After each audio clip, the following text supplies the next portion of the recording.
Welcome back to Luck Studios. GLC here to thank you guys for tuning in to Who is Brooke Really series. Could you perhaps show me your panties? Yeah, right!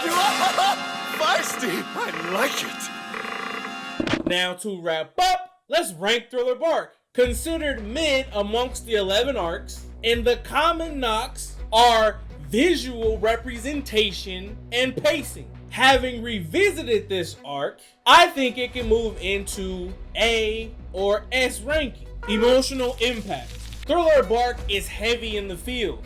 There's Brooke's lonely backstory, his titanic end, then he drifts for 50 years out at sea, writing god-awful jokes. Plummets further into darkness as he loses his shadow and has to hide from the sun. Every attempt to reclaim his shadow has been to no avail. With Kuma's backstory revealed in Egghead, this makes the world government dastardly. Like Mr. Jim Mitt, they sent Kuma back to the island he was hunted on. God Valley, we know now, is the island that ThrillerBark inhabited.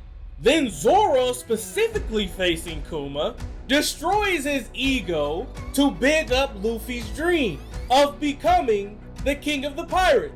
The three-sword style samurai suffers in silence as he realizes the length his captain endures for his crewmates and for his lofty dream. These tearjerker moments add real depth. Think of all the thematics portrayed in this arc. Mordia, a warlord, a gatekeeper, a thief, and a bully. Having Mordia as an obstacle showcases the resilience of these characters. Not only that, the arc is relatable. Loneliness, no matter how big or how small, real people have to learn to manage that. Character development. The heartfelt backstories give a glimpse of how the character Brooke came to be. Fighting Ryuma, for instance, shows who Brooke was in his prime. Now, backstories not only tell you about the character, but we can see the growth right before our eyes. Take the Straw Hats. The entire crew does a team up to fight Orange the Giant. This showcases their chemistry and their trust for one another. Now, commonly in these arcs, we see consistency in ideals. Sanji willing to face unbeatable odds to protect Nami Swamp. Zoro's growth from when Usopp got into that scuffle with Luffy and he threatened to leave if Luffy was gonna allow any type of disrespect, to now putting his life on the line to save his captain. And speaking of Usopp, who wants to be a brave warrior of the sea, steps to parade despite being outmatched. And then there is Luffy, who at every chance he gets will tell you he's gonna become the king of the pirates. Welcome. I'm glad you could make it. Now hurry and make me king of the pirates. Of course. What'd you say about king of the pirates? No one's gonna be king of the pirates but me! Plot progression.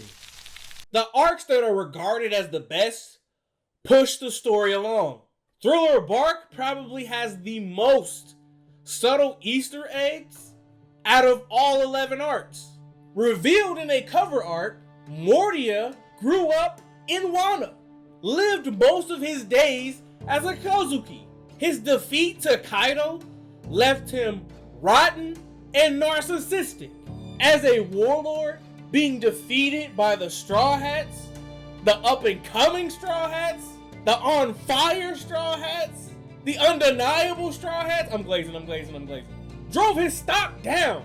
And the Straw Hats are gaining traction, and they gain bounty increases. More Easter eggs that propel the story along is God Valley. I'm starting to see how Egghead got its title, because revealed in the Egghead arc was the incident in God Valley. And in ThrillerBark, we see the remnants of the incident. Rock's D epic battle versus the one true King Emu, Rogers, and Dark?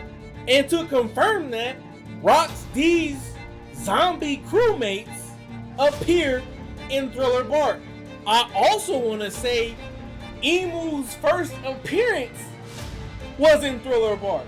And I want to say Mortia's Devil Fruit is foreshadowing to the one true King Emu's Dome Me Reverse Please.